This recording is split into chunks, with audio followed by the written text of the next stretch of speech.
ह्या बघा काय फणसाच्या घोटी आहे. हैसर फणस आहे गावतं. तर ह्याचं फणस नाही गावमध्ये बाहेर विकत आणलेले असं. आणि हैसर या केरलाचं फूड बनतं हैसर. तर हैसर एक केरलाचा माणूस असं ते खायचं होतं. अन्ना इससे क्या बनाते हो आप? बोलो तो भाजी बनाते. कौन सा? हम लोग तो इसको ये बोलते हैं गोटी. आप क्या बोलते हो केरला में? केरला में हाँ चकगुरु. हाँ चकगुरु. चक्कगुरु बोलतो रे का. आणि हे का नाव मराठी आता.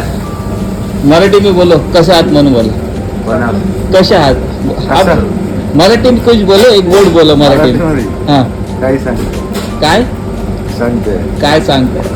काय सांगताय का केरलाचं असा पण आहे का मराठी येतं. कारण केरला ह्याच्यात इंडियामध्ये महाराष्ट्रामध्ये काम केलं त्यांनी. ड्रायव्हर ते ना आप क्या थे उधर इंडिया में महाराष्ट्र में क्या करते थे काम? हाँ दुकान हाँ स्टेशनरी दुकानात काम करत होते ते.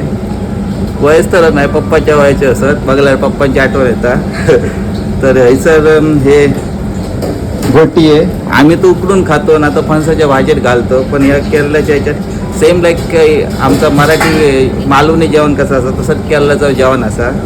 तर हे आता तो सोलता आहे सर घोटी आहे बघा. इतके सोलले त्यांनी. आम्ही तर दगडा नसे फोडतो आणि मग त्याची गोलमो घालून भाजी करतो. तर बरी लागता. तुम्ही खाल्यात की नाही मला कमेंट करून सांगा. ह्या सीझनची भाजी मी तर आज खातलं टेस्ट करतलं. हां तर त्यांच्या ह्याच्यात वेगळी बनायचं. तर भाजी खातं आणि उद्या तुमका सांगते कशी लागतं ती. तर आजच्या पुरती इतक्यात भेटे पुढच्या व्हिडिओ तो पण गणपती बाप्पा मोरया.